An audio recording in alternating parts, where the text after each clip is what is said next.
We know, like us, our listeners spend countless hours every week taking care of loved ones, but most probably don't have an estate plan. Sampson McPhee lawyers can help. Estate planning allows you to make the big decisions now, like who will take care of your kids if you pass away, and allows you to control how your assets will be distributed and managed. Estate planning is extra important for parents, common law partners, and people with blended families. Call Kelly at Sampson McPhee at 902-563-5906 to find out about special pricing for our listeners.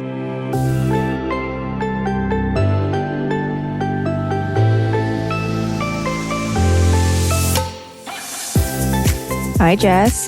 Hi, Sarah. How are you? Good. Nervous today. Oh, you don't have to be nervous. I'm in the hot seat today. It's a special little episode we have here. I tried to get out of it for as long as I could. You did. But you finally wrangled me. I'm telling you, whatever sound this is, my headphones, it's going to drive me insane. Other headphones you can use?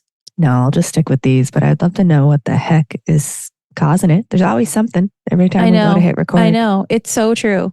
Sorry about that. Snowmageddon 2024. Snowmageddon. Who had Snowmageddon on their bingo 2024 bingo card? Holy moly. There's always something. Can you believe it? Like, for real though. No. There is an astronomical amount of snow down. And there's still more to come. Like this is 3:45 on Sunday, February 4th. And I think we're getting like 20 more centimeters or something. I think more. Like they were calling for like 50. They said there could be upwards to 150 centimeters of snow in Sydney by Monday afternoon. That is not okay. No. There's nowhere to put it. There. There's nowhere to go. Yeah, it's scary. Like Daniel, we are so lucky to have a snowblower. That is not lost on us. But he was trying, like, he's gone out like 7 times so far since this all started. And he was trying to, like, the plow went by this afternoon and he was trying to like snow blow it out of the way and just kept avalanching back. Yeah, same. Like, we do not have a snowblower. Every year we say we're going to buy a snowblower and every year we don't. But we've been shoveling. Pat like shoveled twice yesterday. It didn't even look like we did anything. And then today we could not get out of our house. Literally, we were trapped. We had to, Pat had to go out the patio door, and it took him so long to get to the side of the house. And it usually would take 4 seconds. And yeah, we just Pat said he feels like he's bailing water out of a sinking ship. And then when me and the boys went out and I helped him for a few minutes, I was like, oh yeah, that is exactly what this feels like, because it's just blowing right back on, or it's falling so quickly. I think it's like 2 inches an hour, they said it's falling at. So by the time you clean off your step, literally within like 30 minutes, you have to shovel it again. Mm-hmm. Yeah, it's wild. Our street isn't plowed yet, and it's like, no joke, up over my hip. So like, oh my God, what's going to happen when the plow comes by? There are going to be mountains. Pat's going to cry. And then where do they put it? Where do they put it all? Like, where is it all going to go? Our front yard, there's drifts like we've never seen. So I know you can literally, it's almost reaching the front like roof of our house. Bo stands on the hill. He stood on the drift and he can reach. He's like, Mom, I can get on the roof. And I was like, please don't. Oh my God. We've never seen that. Way too many historical events. So like, here's one for 2024. Yeah. Fiona was 2023. What was in 2022? Something, I'm sure. Like a joke at, it's not even a funny joke anymore, but we say at work, like there's always something every semester. Right. And last semester we were just like waiting for it, but it didn't really come. What happened last September? We had a lot of rain. Like a lot of rain. Maybe power went out or something for a few days. But yeah, I think there was a power outage for a few days in the fall. Oh my God. But we were just waiting. Like, what's going to happen? But we weren't ready for this. I keep laughing because like my parents all of our parents would always be like, oh my God, kids these days, they don't want to go out with nothing. School's canceled for this and for that. When we were young, the snow would be up to the top of the telephone poles, and we would walk. And I'm like, okay, we're living in your era now then. Yeah. Because the snow was freaking up to the top of the power poles. Oh my gosh. It's crazy. I'll have to do some predictions for the week. I feel like things will just be closed for days. Oh, they'll have to be to dig out of this. Yeah. And like, we're only seeing like our front, like we're not seeing much. So like I picture like Walmart parking lot. Where's all that snow going? I know. Where? Like, you know what I mean? Yeah, I do. CBU And parking I'm lot, worried same about thing. seniors, and I'm worried about Oh, people I that have know. emergency. Oh, it's I just, know. I hope everyone's okay. And we worry from in the comfort of our homes. Like people do yeah, have to that's be out right.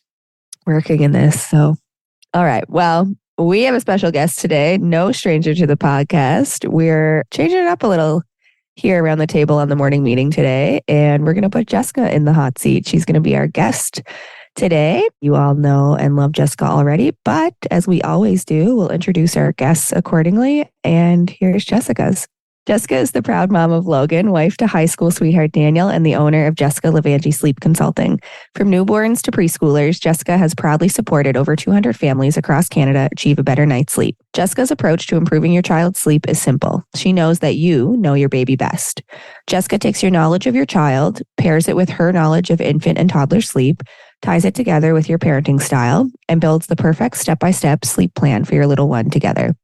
Aside from her passion to help families sleep well, Jessica has over 14 years of work experience and education in the field of children and youth and is currently pursuing her Bachelor of Social Work degree with the goal of one day expanding supports for families in her business. Hi, Jess. How does it feel to be sitting on that side of the table? It's nerve-wracking. Sorry to everyone we put through this in previous episodes and future ones. Well, you know what you're talking about. So you started Jessica Levangie Sleep Consulting a few years ago now. We'll start from the beginning. So what made you want to start it? When did you start it? Why? Tell us, how did Jessica Levangie Sleep Consulting come to be? So we can thank Logan for the birth of Jessica Levangie Sleep Consulting. And it's funny when I think back on it because we weren't as close as we are now then. Like we were becoming really good friends, but like you had Bo a few months before I had Logan. So you were really the only one in my friend group that had a baby. And I feel like you had a really positive experience. I guess I didn't know it was positive at the time. I was just kind of like, okay, her experience is all I know. So I was comparing mine to yours. You know what I mean? So yeah, when I had Logan, I was just like, I don't know. Like, I feel like I did lots of research, but probably on the wrong things. Like, car seats, strollers, bassinets, like swaddles, like all that stuff.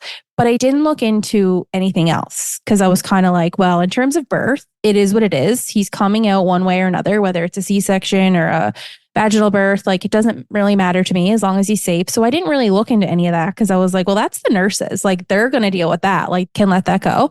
And with sleep, I truly thought that like he would just sleep when he was tired. I don't know. Like he's a baby. I just thought that that was a thing. Right. And so, yeah, like, we had Logan and he ended up being colicky, which again, not something I knew a whole lot about. And in the time, did you know he was colicky? No, I thought that he was broken. I thought that we were broken. We didn't know what we were doing. A lot of people call it like witching hour, purple crying, but essentially it is colicky behavior. And not every baby goes through it. And I think that's what's hard because if you are comparing yourself to others, you're kind of like, I don't understand. Like, we must be doing something wrong. Like, why is our baby crying nonstop, hysterically from like 5 p.m. until midnight? And there's nothing we can do about it, right? And so went through the whole process of when did Bo start sleeping through the night? And you're like, well, like around this age. And we were like, okay, we just have to make it to that point. But then we got to that point and he wasn't sleeping well. And then I was going back to work when Logan was 6 months and Daniel's mom, Gina, was going to be watching Logan at the time. And she was really unwell. She had cancer, but she was willing to watch him as much as she could. And I was saying to Daniel, like, we can't expect your mother to like do this. He's only sleeping for like maybe 20 minutes. He has to be held the whole time. Like, we can't expect her to do that.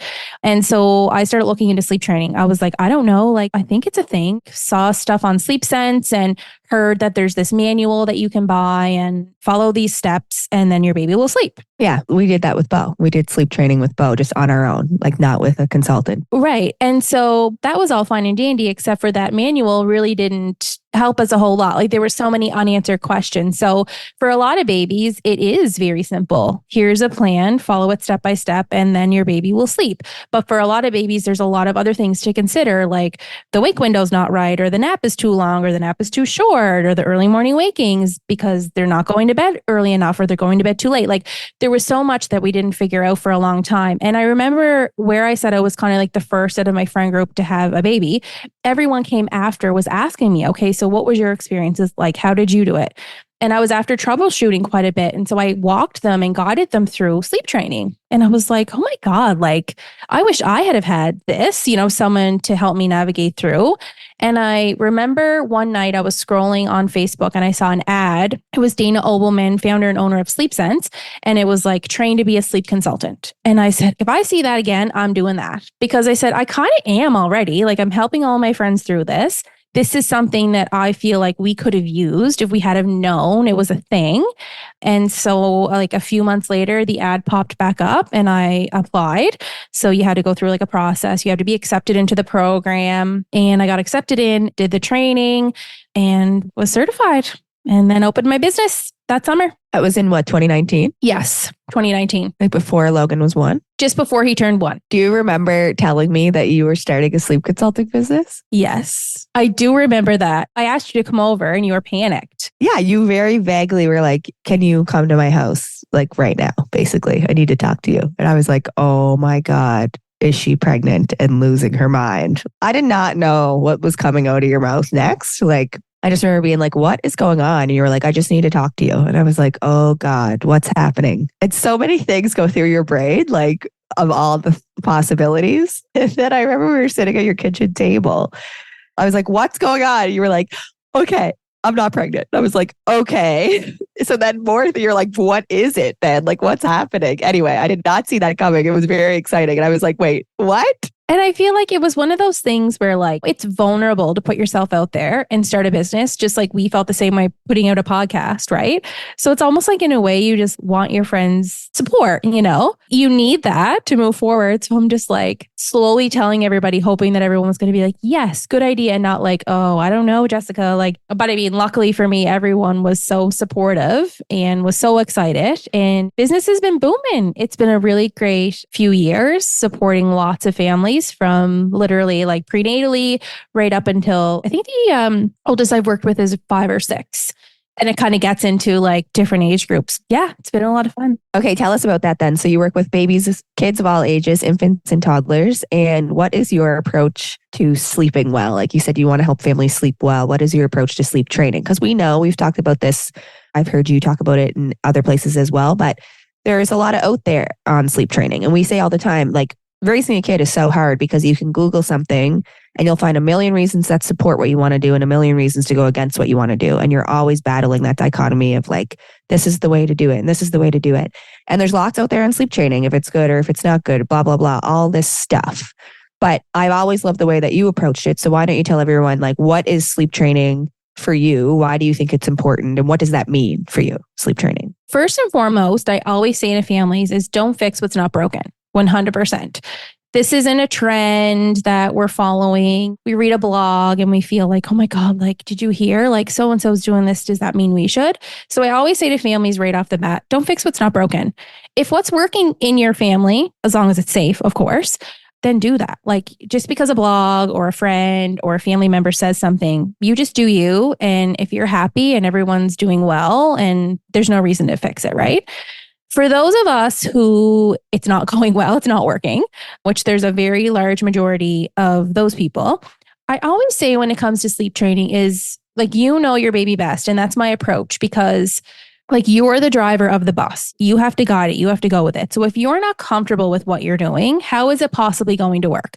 So that's why I always say is your baby best and I know sleep best. So we take those two things and put them together and make a sleep plan. We also look at parenting styles. Everybody's parenting style is different. Mine and yours are different. Does that mean that we can't sleep train because we have totally different ways of parenting? No, it just means that our sleep plans might look different. So, and I always say this to families, you have to be comfortable with the sleep plan if it's going to work. So that's why we go through it step by step. And at any point during the sleep plan, you're kind of like, I don't know if that's for us, or I don't know how they'll handle that. We look and we say, okay, what can we do to change it? There's a million ways to go about sleep training. There's a very, very, very fast way, quick way, and that's for one parenting style. And there's other ways that we can go a little bit slower to ensure that we're accommodating other parenting styles to make sure everyone's comfortable and that they feel like they're giving the most support for their baby as needed. And when I explain sleep training, it does sound like it's very black and white, like there's no gray, it's this, this, and this. But in saying that, there are things that we can do to make sure everyone feels comfortable with the process. What's the ultimate goal of sleep training? The ultimate goal is progress, not perfection. So we are not looking for babies to sleep 7 to 7 every single night for the rest of their lives. That's not a thing. We're looking for progress. So we're looking to make sure that little ones are getting the sleep that they need to thrive, right? And develop and grow. So if your baby is waking up multiple times a night and is needing someone to come in and do all of these things to get them back to sleep, they're up for hours on end, then that means that they're really not getting the quality sleep that they need. It doesn't mean, taking away feeds and doing all these things. It just means that we want to make sure we're giving them the tools to reach their full potential with sleep, whatever that might look like for them. So that could mean 10 and a half hours of sleep per night for one baby. That could mean 12 hours of sleep for another baby. It really depends. There's not one size fits all. It's just what is the baby's full potential and how can we reach that? And when you say that, is full potential kind of aligning with like, can the baby put themselves back to sleep or can the baby fall asleep on their own? Like, is that one of the goals of sleep training? Right. So when we look at sleep training, everyone in the world, little ones, newborns, babies, infants, toddlers, adults, seniors, we all wake up 2 to 5 times a night. That's completely normal. You and I might wake up and we kind of just roll over. We might get up to pee. We might flip our pillow. Sometimes we don't even know that we've woken up because we can open our eyes. We know where we are. We go right back to sleep. It's the same for babies. If they have the skills to put themselves to sleep, they roll over and go back to sleep. They open their eyes. Like if you ever look at the monitor, you can see those glowing yellow eyes and they just close them and go back to sleep. For little ones who are relying on what a popular term is like a prop, if we use that. So that could be they're being rocked to sleep, they're being bottle fed to sleep, they're being breastfed to sleep. Whatever it is, when they wake up in the middle of the night, they're like, where am I? I fell asleep on a boob. I fell asleep on a bottle. I fell asleep in mom or dad's arms. And now I'm in a crib and I don't know where I am. So they're calling out and they're getting you to come back in and do the things that you did to put them to sleep the first time, right? So that's just how they've learned to fall asleep. So when we give them the tools to sleep independently, they don't need to rely on an adult to come in and put them back to sleep through the night. They just can do it on their own. So the idea is like, I remember all three, but going through that process. And of course, like those feeds before bed or nighttime feeds, like sometimes they would fall asleep and it's like, you don't want them to fall asleep. You want them to be awake going in the crib. And sometimes for tired parents, you're like, are you kidding me? Like they're asleep. I'll do whatever I can to get the sleep. But then, like if they're waking up a few hours later, minutes later and looking for that again, well, I always thought of it as like short-term pain, long-term gain. Like you need to keep them awake at the boob, put them in the crib so that then they sleep and you're not being woken up in a few hours for this whole process to kind of start over again. So that's one of the tools, I guess. Is it like knowing that putting them in the crib awake is helpful? Is that true? Definitely, yeah. And in terms of feeding little ones through the night, you're essentially just giving them the tools to understand when you sleep to sleep and you eat when you're hungry instead of like waking to eat all the time, because that's what families think that it is, right? So they'll put their babies on the breast or the bottle all night long because that works. Obviously, like we're all over here trying to get a good night's sleep, like whatever's going to work to get baby back to sleep, right? But then you get like a 16, 17, 18-month-old that's still needing that. And we know in terms of nutrition and development that they don't need to eat 3-4 times a night at that age. Whereas a newborn, we would fully expect a newborn to wake up multiple times a night to feed because that's what they're doing. That's what they're good at, right? They need to do that. They're smart little ones to wake up and feed. But it gets to a point where it's like that's a behavior, not necessarily a need. I think that's an important point you just made too, that depending on the age of your baby, like different rules would apply or different suggestions apply. Like sometimes they do need to eat to grow. And then sometimes your doctor may say like, you don't need to wake them up every 3 hours. They're gaining weight fine. There's so many different things coming at you as a new parent in that sense. You're always worried about your baby growing and are you giving them what they need at the right time? And so that of course rolls into sleep as well. So I think that's an important point you just made. And I want to mention this too. There's a lot of postpartum stress around feeding because for a lot of babies, there's the stress of the weight gain.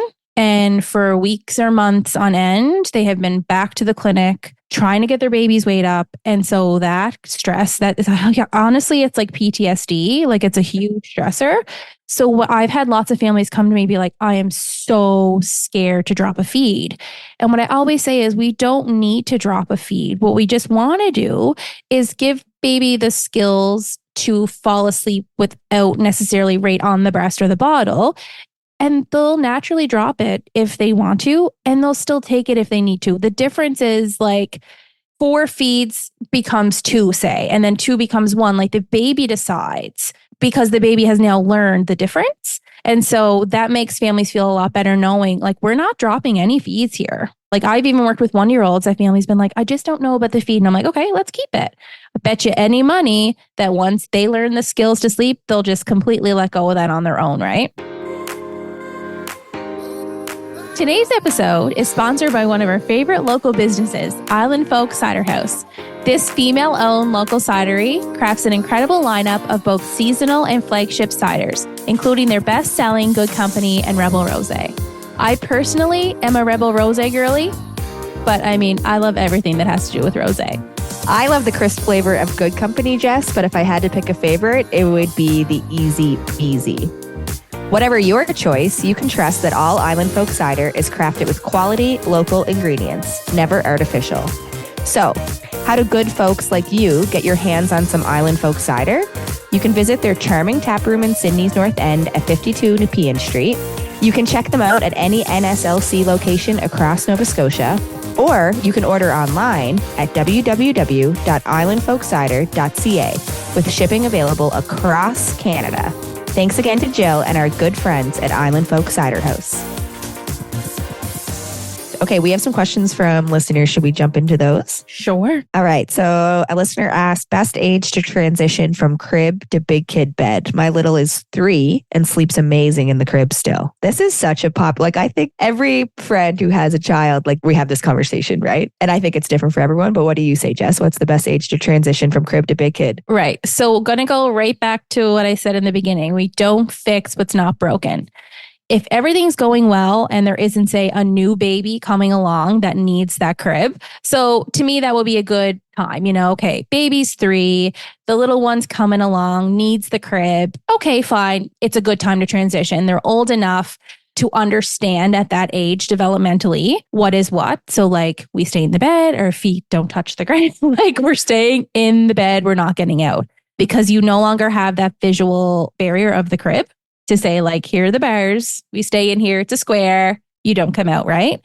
Another reason to transition earlier than that or at that time would be if they're climbing out of the crib. So it's no longer safe for them to be in a crib. But if there's no reason to take your baby out of the crib, I would leave them because it is a really hard transition going from the crib to the bed. And the older they are, the more they can understand rules and boundaries, the better. Because it's just going to make the transition so much easier on everybody. Is there like an ideal age that a child should be in a bed and no longer in a crib? I would say by 4, like little ones are like growing out. And by that time, like 3.5, 4, they're independent. They are potty trained. They are getting up through the night to pee. And you want to give them that independence and not feeling like they're restricted to the crib. So I would say, 3.5, if they're like a lot of babies, I still call them babies at that age because I feel like they are, but they're toddlers, preschoolers.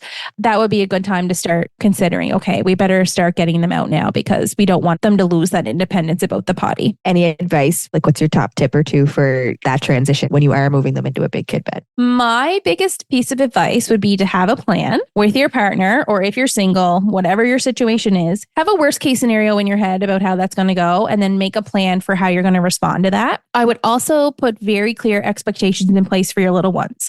So we often don't give our little ones enough credit. They're smart beings. And just like adults, we like to know what's expected of us before we do something, right? So here is your new bed and these are the rules around it. And here is what we're expecting of you. And you want to repeat those over and over. So you're not just going to put the bed together one day and be like, okay, here you go. And here's the rules. You want to work up to that. You want to talk about it a lot, maybe read a book about it. And then by that time, your little one is building up enough understanding around it. And then, like I said, have a plan for what's going to happen when you close the door and say goodnight and they pitter patter out of the room and be like, hey, what are you going to do? Right. And like every kid is so different. My advice I always give, although not professional, but just from my experience, is we never ever said, don't get out of your bed, because we like didn't even give that idea that you could. Like Bo just knew you stayed in bed and we came and got you when you woke up. And he never got out of his big kid bed until he was older. Now he does, obviously, all the time. And he transitioned early because we needed the crib when the twins were coming along. So he was in a big boy bed at 2.5, just around 2. And we just never said it and he never got out. But it was funny because he would start being like, Mom, Dad, come get me. We'd be like, buddy, you can actually get out of here by yourself. But we like, don't let him know. He doesn't know. So I always said that. But then like the twins, we never said that to them either. They get out of their bed all the time. What works for one might not work for another. Exactly. And I think sometimes people get overwhelmed or concerned about saying no to their little ones. But when we say no, it doesn't have to be like, no, we're not doing that. And being all angry and whatever. We can say no in a loving way.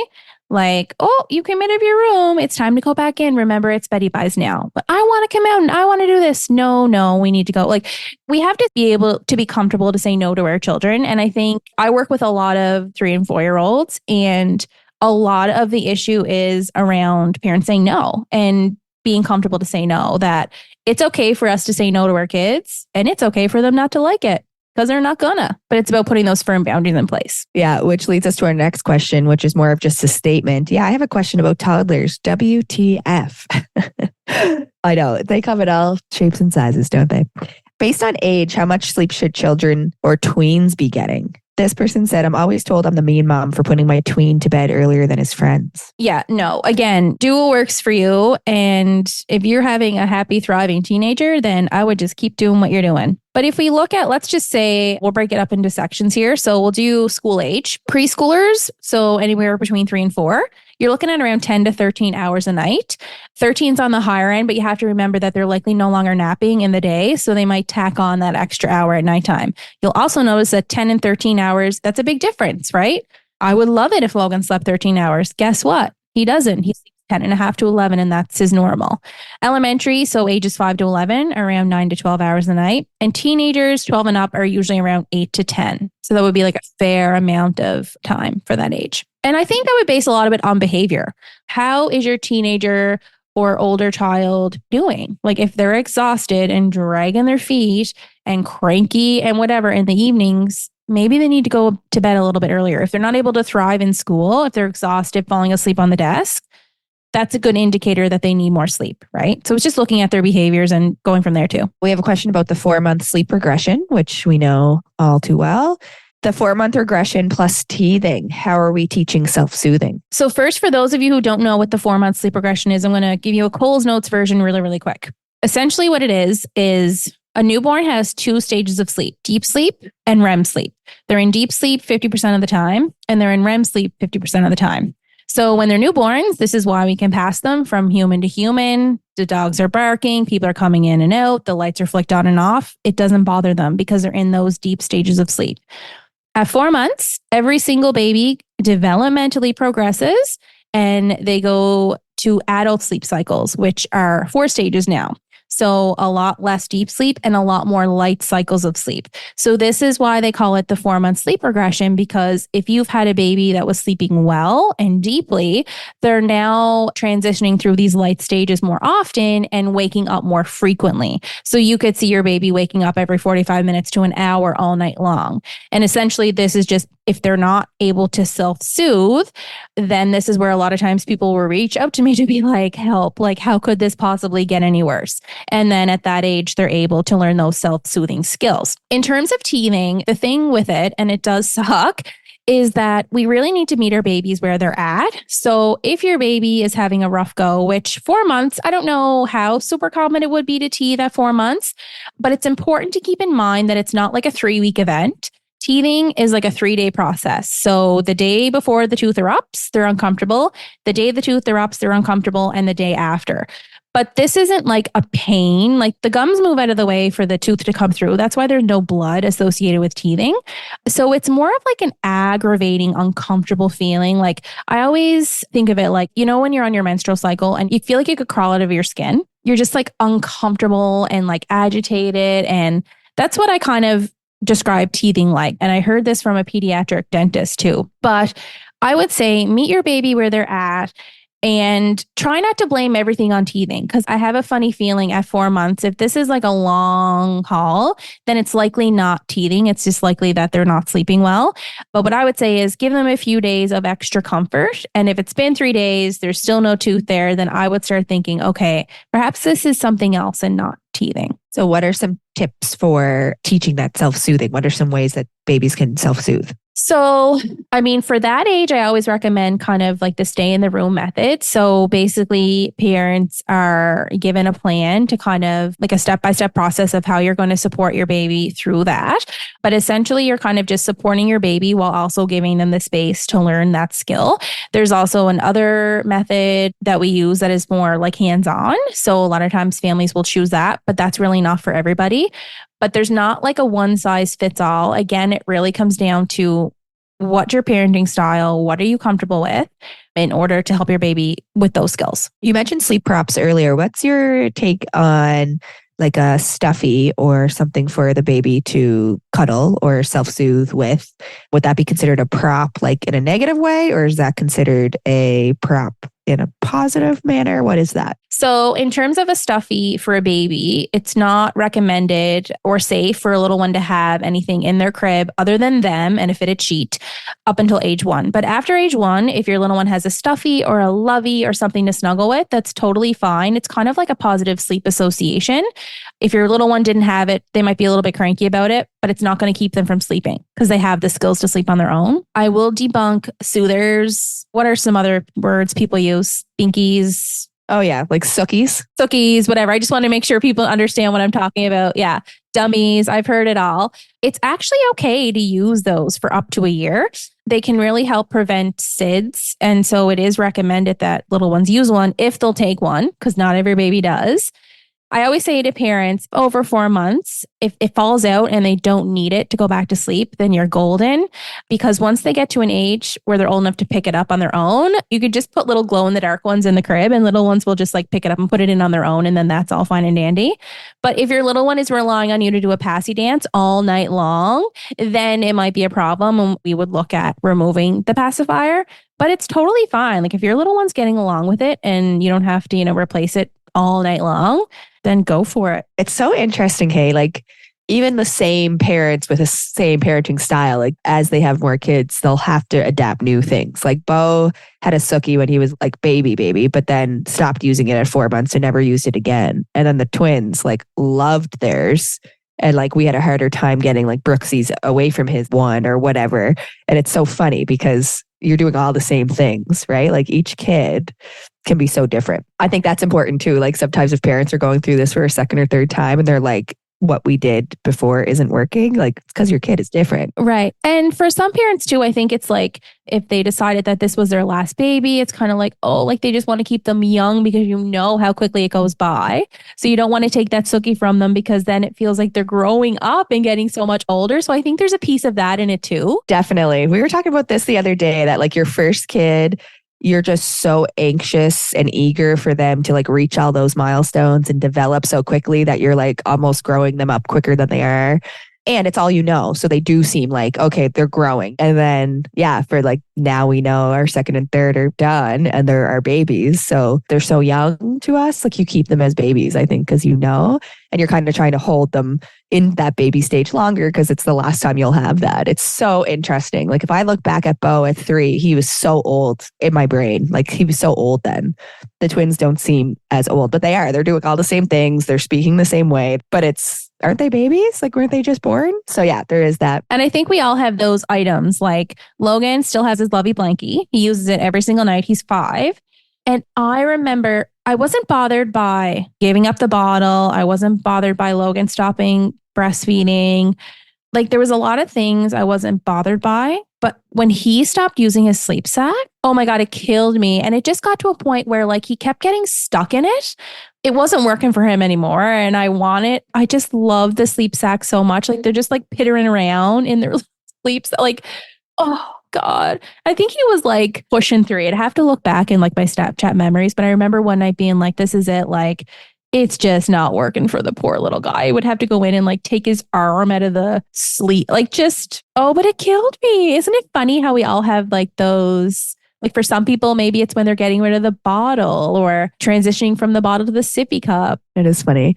Speaking of sleep sacks, and you mentioned safe sleep. So we're not putting anything in the crib with our little ones until they're 1. Let's talk about that. So safe sleep means what? There's no blankets, there's no pillows. There's no extra stuffed animals or anything else in that crib. Baby is likely in a sleep sack or a swaddler. well, swaddler, I guess, at first, but let's talk about that. So what does safe sleep mean? And what does that look like at various ages? Right. So when we look at safe sleep, basically we just want to make sure that baby's on a flat surface for when they're sleeping unsupervised, right? So there's lots of situations where we might put baby in a swing to sleep, or they might be sleeping on like a Snuggle Me. They look like little doggy beds. You know what I'm talking about? The DockATot, Snuggle Me Organics or whatever. Those things are totally fine for your babies to sleep in as long as they're being supervised during that. They're very like comfy, cozy, squishy. And if they move their head and it's too close to the side, then it could cause suffocation because they can't breathe. And it really sucks to like go into that detail, and go that dark down that path. But that's essentially what could happen. So when they're sleeping unsupervised, so basically when you are sleeping, they really need to be on a flat surface. So their bassinet or their crib, just a fitted sheet, or they're being swaddled, or their sleep sack. There's also situations where little ones might fall asleep in their car seat in the car and then they come into the house. You want to get your baby out of the car seat because they're no longer at a safe angle. And the most risk is when they're like under 4 months because they're just so slumpy and slouchy. So it's best to get them out of that. Another thing that's important to note is when your little ones are in their bassinet, which I know doesn't feel like they're in there very long, once they start to kind of roll, you got to get those arms free. Because if they're swaddled and they start to roll over, then that means that their little head will get stuck and then they can't get back. So that's another really important one because people are like, oh no, they love the swaddle and now I have to take their arms out. And it is a transition, but it's like anything, a few nights of practice and they should be fine again. And then once they start like rolling, it's time to get them out of the bassinet and into another surface. People are always like, oh no, like, does that mean I have to take them out of my room? No, absolutely. You can keep your baby in your room for as long as you want. They just have to get out of the bassinet and into like a pack and play, or if you have the crib in their room, whatever works, just transition them at that time. And is back best? Yes.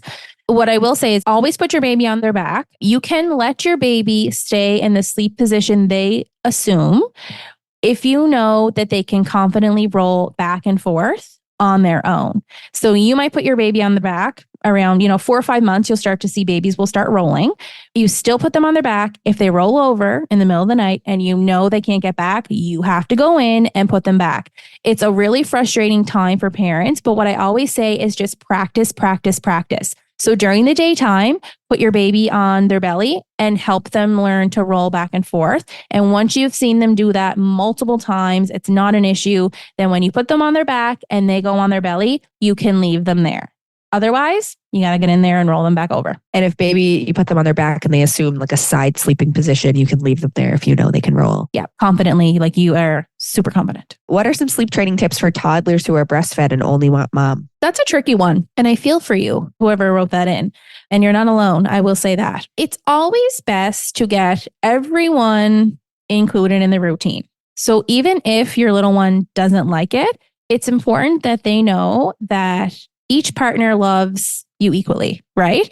So if you're finding that your little one is bucking up and is just wanting you, then my recommendation would be to switch up the routine. So even if one partner does the first half of the routine, like maybe they're doing the bath and the books and getting the jammies on, and then the other partner comes in and does the feeding, that's totally fine, or vice versa. And then you also want to make sure that each partner is doing bedtime so that one bedtime doesn't fall on one single parent. That can get really, really hard and be mentally draining. And I always say this, like, again, I don't mean to go down like these dark, like catastrophic thoughts, but I think of my own self when I had mastitis and had to go to the ER. Daniel had to do that. You know what I mean? Like he had to know what to do. He had to be able to feed the baby. He had to be able to put the baby down. And so when it's on one parent, it's really heavy for that partner. And it's also hard on the other partner who feels like they're not putting in enough and feels like, I don't know what the right word is, but it can feel defeating to feel like you're not helping your partner enough, even though your partner knows there's nothing you can do about it if the baby is preferring one parent over the other. But it's really important to be consistent and both be included, even if it's rough for the first little bit. And I will also say that toddlers will go through this. They'll have their favorites. And I know you went through this with your own kids. It's phase. but just be consistent with it so that it's not on one person. Yeah, it can be hard for the ones who go and that they don't go to because you feel useless in that moment. Sticking with the toddlers for a minute, this listener wrote in, the toddler early morning, 5:30 a.m. wake up, help. The grow clock didn't work. Yeah, it's hard. I will say this, toddlers are a force. They are a force to be reckoned with.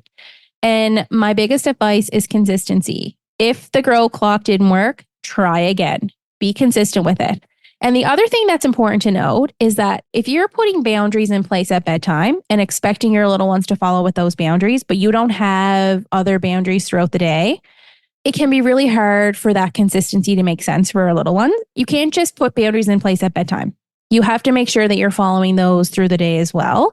So I would look at that. Like if your little one is really struggling with bedtime boundaries, look at the day and say, okay, what can we put in place to ensure that our little one is understanding kind of like what we say go. So like maybe you could start with like lots of choices throughout the day to say, okay, I'm going to have some control because I'm the parent, but I also want to foster my toddler's independence because that's important too. And little toddlers love being the boss, but we're the bigger bosses because we're the parents, right? So if you say to your toddler, out of these two breakfast choices, what would you like? Out of these two pairs of shoes, which would you like to choose? Out of these two outfits, what would you like to choose? So they can't, wear a skirt out in the winter. That's not a choice, but they can choose between this pair of pants and this pair of pants. And so what I notice happen is that at nighttime, when, bedtime comes around and little ones usually despise bedtime, you've given them lots of opportunity to have control during the day. And so at nighttime, they don't butt us on it as much. So when we say, no, okay, like you can't come out of your room yet. Your clock isn't yellow or your clock isn't green. It's time to go back in. They understand what we say goes. We're saying to them, it's unfortunately time to go to Betty Buys. We need to put the Lego away. And they get upset and they're whatever. We're hearing them. We're saying, I hear you're upset. You want to play Lego. We can play Lego tomorrow. We need to put it away now. So when you're following through with those boundaries, it makes the other ones easier. Whereas if we just say, okay, you can play with the Lego. You can play with the Lego. Oh my goodness. Like you're so upset. Here, have it back. When we try to reinforce the grow clock in the morning to say, no, it's not time to come out of our room yet. We have to wait until the sun comes up on the clock or the clock turns green. There's not a whole lot they're working with there because they don't really take what we have to say seriously. And I'm not saying that's the situation here. I don't know what the situation is. These are just some things that I've seen come up where parents will be like, nope, it doesn't work. We've tried it. I would just look broader at the rest of the day to see what's happening. Those 5:30 a.m. wake ups in certain ages, but let's say like in toddlers who are still napping, could that impact those wake up times? Like, could that be a wake window situation? For sure. So there's tons of situations to look at with early mornings, and likely it's always because little ones are overtired. So they are not going to bed early enough. They are going to bed too late. Sometimes it can be that it's just time for them to drop that daytime nap. Usually if it's 2.5, 3 years old, that makes sense. But for a lot of times, 1-year-olds, 1.5-year-olds are having those early morning wake ups. And we know that they still do need some daytime sleep because they're not able to make it past 5 o'clock and they're just a wreck. They're exhausted. So usually the first thing I always say is, how long has your little one been up? What time do they wake up in the morning? Did they sleep? What was their bedtime like? And 9 times out of 10, little ones are going to bed too late. It's hard for a lot of families because if you have multiple kids and they're different ages, it's really tricky. Like if there's evening programs, if you work late, you're trying to get supper on the table, you're trying to do bedtime routines, you're trying to do homework for one child, it can be really, really tricky to put little ones to bed earlier. So a lot of times we're just not doing it because it just doesn't make sense for our schedule. And so I think that's where we fall into these traps of these early mornings because little ones just aren't getting enough sleep. For those listening who may not be as familiar with wake windows, or if they're new parents out there and this is kind of the first time they're hearing that, do you want to give them a quick rundown of what is a wake window and why should we know about those? Sure. So a wake window is essentially an amount of time that little ones can tolerate being awake based on their age. So for instance, a newborn can only be really awake for 45 minutes before they're going to need to go back down again for another sleep. And that could be like 45 minutes of feeding and they're just sleeping again, right? Then you get into, 8-month-olds where they might need 2 hours and 45 minutes to 3 hours. And then you get into your 18-month-olds and it changes as babies gets older and is based on their age. So we can put little ones down too soon and they're not ready for a nap because they haven't been up long enough based on their age. And we can put little ones to bed too late And they protest that too because they've been up way too long and they're overtired. When we find that optimal wake window for age and development, that's when the real magic happens. Another listener said their 20-month-old still doesn't sleep through the night. Could that be a wake window situation? I would say it could be a little bit of both, but more so, I would say that if a little one was sleeping through the night and then all of a sudden they weren't, I would say that's more of a wake window issue, that something's off. But if they've never slept through the night ever, if this is like an ongoing thing, then it's likely not a wake window issue. It's likely that they just don't have the skills to sleep independently. So almost 2-year-old's a great sleeper. Thanks to you, Jess. Still sleeps in a crib with a sleep sack. Loves his crib. Hasn't tried to climb out yet, which I think is thanks to the sleep sack. Like to keep him in the crib for as long as I can before moving to a bed. But do you think when we make a switch to the big boy bed, we'll lose our good sleeper? They hear so many horror stories of toddlers unable to keep their sleep. It got cut off, but I think I get what they're trying to say. So yes and no, basically. But here's why. If you don't have a good solid plan in place, then yes, you could lose your good sleeper. If all of a sudden you start doing all these things. So if you start laying with your child for them to fall asleep in their bed and you do that multiple nights in a row, then your toddler will start relying on that. But if you're consistent and you're giving your child the tools, you're safe, this is your bed, whatever, like giving them those positive reinforcements, a positive language, being consistent, even though there might be pushback, then your little one will just understand the new routine and you'll have your good little sleeper. But it all just depends on how you approach this situation. So this is why I say always have a good plan. I would say you don't just want to do this on a whim and be like, oh, tonight, let's do it. You want to make a plan for it, have a conversation with your partner, or if you're a single parent, make a plan, write it down. Okay, if I want to do this tonight, how am I going to respond if this happens? Like if he or she gets out of the bed, how do I want to respond? So that you're not stuck in this situation where you don't know what to do and then you just panic, right? I remember the night that we put Logan in his toddler bed, it was the first episode of The Husbands. Oh, yes, that's right. Yeah, that's right. So Daniel was having a few drinks, but I didn't because I was like, I don't know what this night is going to bring us. So I'm going to stay sober. But yeah. We made it a big thing with Bo. Like when we got the big boy bed in there, he was gone for the day, I think with the grandparents. And then when he came home, we were like, we have a surprise for you. And we took the chance to change the room around and like put some of his toys in there and put a car mat down. And like, he was just so excited about the new room that he almost didn't even realize the crib was gone. Like he didn't say where's the crib and he just knew he was going to sleep on that bed now. But that was like a fun way to do that. It was kind of like, look at your new room. And like we caused some excitement around it. And that worked for a lot of kids. And with Logan, like we got him to take down his crib and help build the new bed. We did all that. But for some kids, they're so protective over their things that would not work for them at all. They would be like so upset if they came home and their room was completely changed and whatever. Some kids are very territorial about their things. So again, it all comes down to parenting style, right? Like what's going to work for and your child and their temperament. Think out some things, reach out. You can reach out to me and ask, like, this is my child's temperament. This is what our situation is. This is what I think would work. This is what I think wouldn't. There's always a solution. And I always say with sleep, and I had this conversation with a mom that called me the other day. She was so upset and she was like, I feel like we're too far gone. And I said, sleep is always figure outable. There's always a reason. Like I've gone as far as getting parents to make referrals to an ENT because I think they need like their adenoids removed, or they need a CPAP machine. Like literally, like there's always a reason.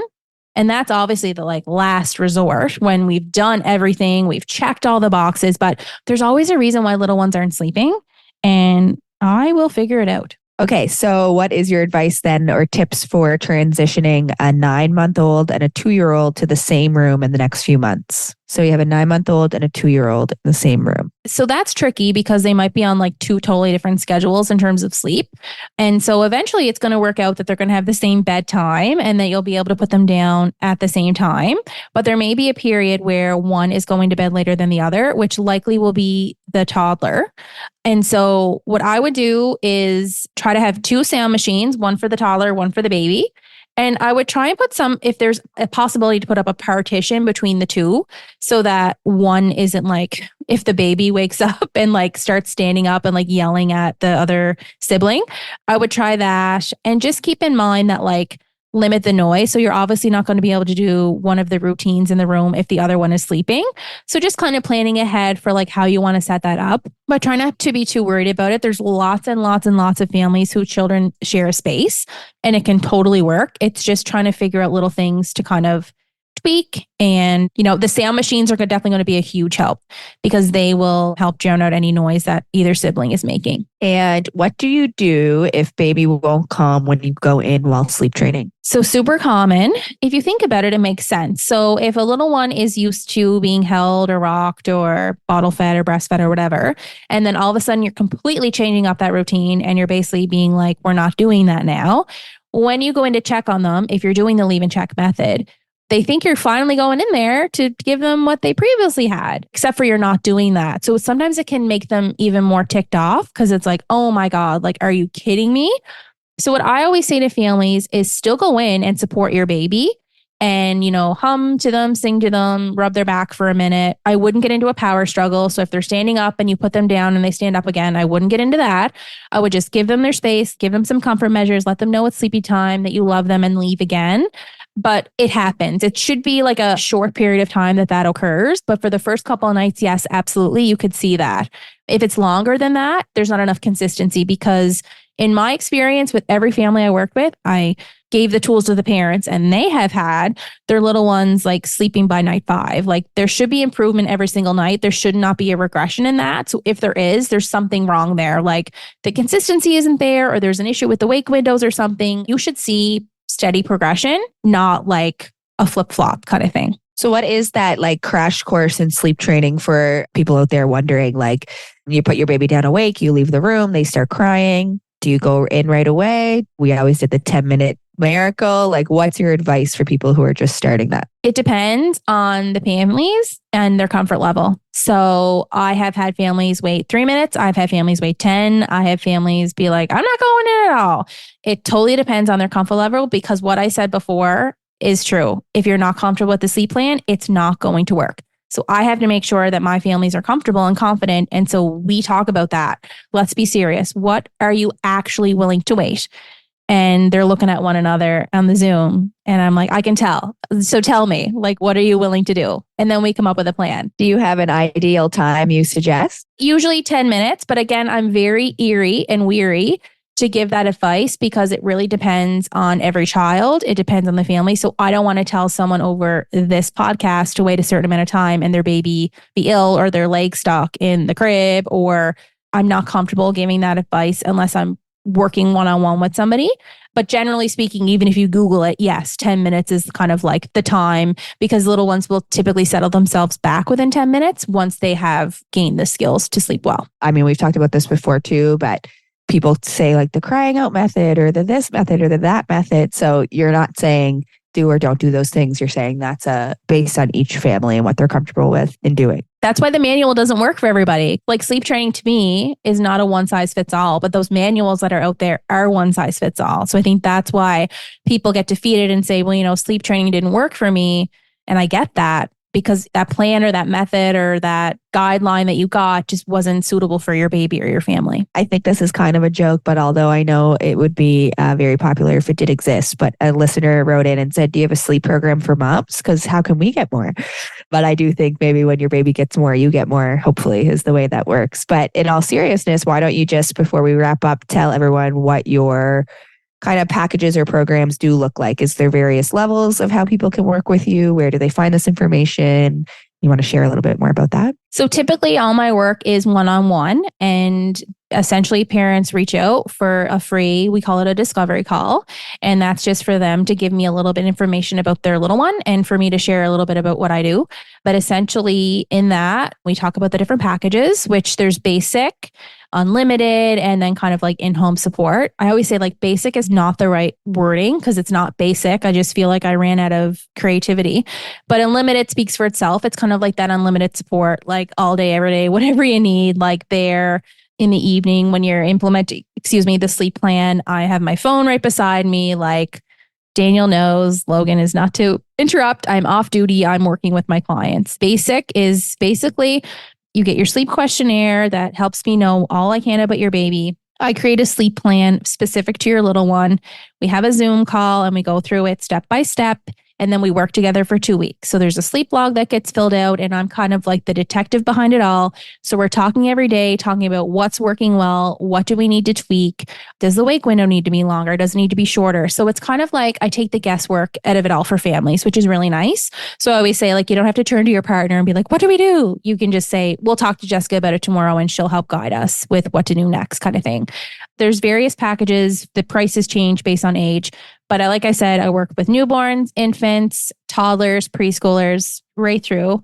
And then I also do Ask Me Anything calls. So if people are just kind of like looking for some advice, they can book that on my website too. So a little bit of everything. And you said the basic is 2 weeks. Is the unlimited 2 weeks too? Like, what's the typical duration of you working with a client or a family? Typically 2 weeks. Yeah. We can look at more if needed. I'd have to actually look at my website to see if it's 3 weeks with a limited. I usually always tell families to get the basic because I truly feel like I give families enough support and tools that they can do it on their own. But there has been situations where if there's been a single parent that just truly needs another person with them during it, then I always say, you know what, go unlimited because then you'll have my hand to hold kind of thing through the process. What's your website? Where do people find out more information about these packages and how do they contact you? You can find me on Instagram at Jessica Levangie Sleep. And my website is www.jessicalevangiesleep.com. But I'm always a quick chat away. So feel free to message me if anyone has any questions. I love meeting new people and chatting about sleep. It's a lot of fun. Awesome. Thanks, Jess. I think this was helpful. It's so fun to hear you talk about it. Any parting words of wisdom for anyone out there who might be struggling with sleep or nervous about sleep or expecting and dreading the sleep thing? We always talk about that. Oh, wait till the baby comes. You'll be so tired. Or there's so much negativity around that.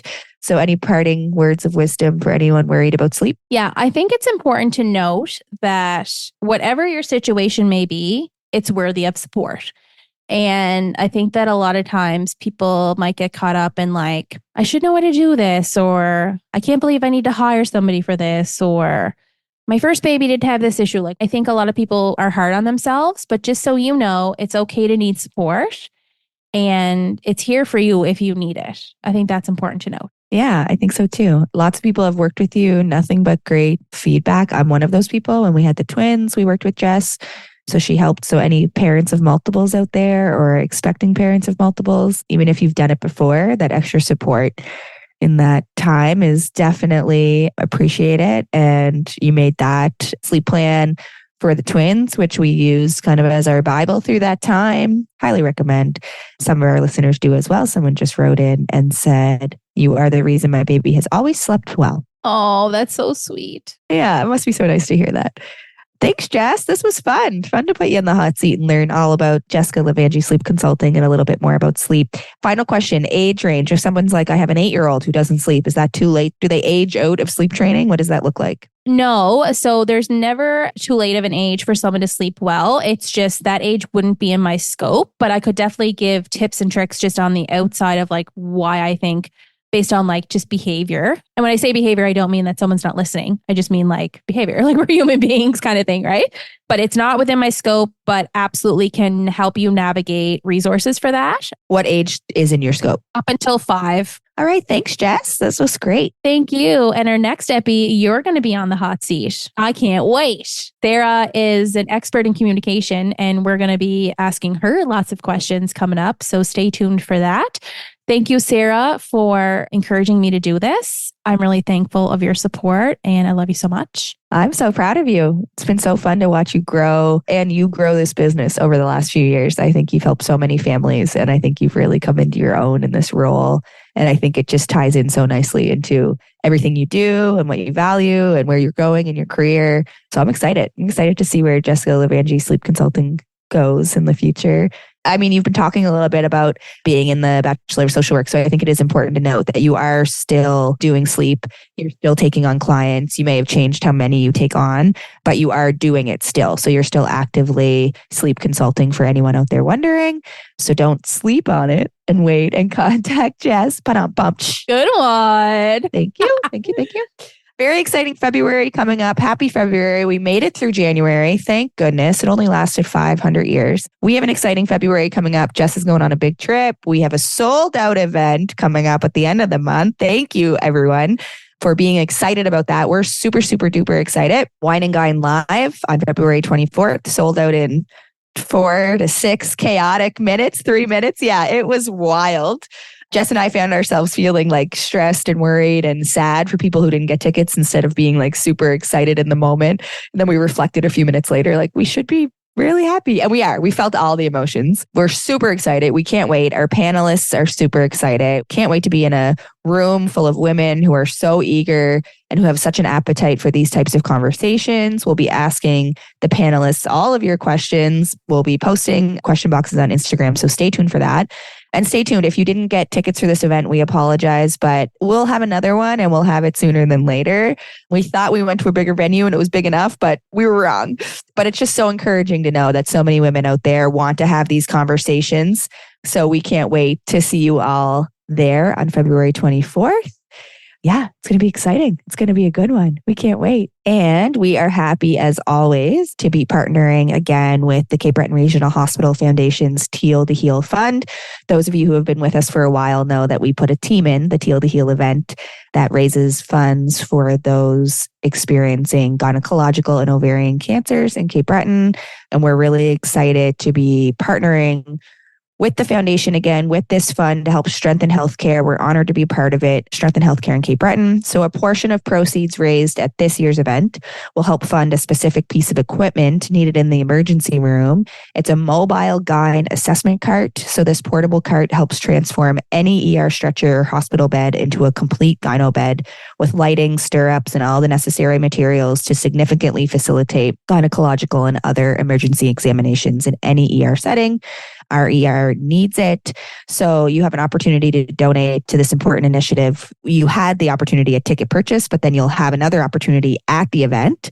We'll be collecting donations there. And then we'll also be posting an online donation. Some of you have wrote in and asked if you can donate, even if you're not attending, which is so thoughtful. And yes, you can. So we'll set up an online fundraiser so that you're able to donate to this special cause. We're partnering with Teal to Heal on this. We're excited to have Dina at the event. She's been doing incredible things through this fund for healthcare in Cape Breton, and we're happy to be a small part of it. And we're excited that it's for like a piece of equipment this year. It's like a tangible thing that we're kind of going to work really hard towards. It's a lofty goal. It's more money than we've ever raised in one shot before, but I think we can do it. So with the help of all of you, we can do it. So stay tuned for all of that information coming at you over the next few weeks on Instagram, Facebook, etc. All right, Jess, we did it. Good job, honey. We better go back and wrangle. Very proud of you. Let's go back to Snowmageddon. Yeah, sounds good. All right, we'll see you next time. Love ya. Take care, everyone. Bye. Thank you for joining us around the table on this episode of The Morning Meeting with Sarah and Jess. If you're enjoying your time around the table, if you like what you're hearing, tell us, tell a friend. Wherever you listen to your podcast, you can like and subscribe. You can rate and review. We would appreciate it. It helps us. Help us help you. Make sure to subscribe so you never have to miss another morning meeting. Thanks for being here. We'll see you next time.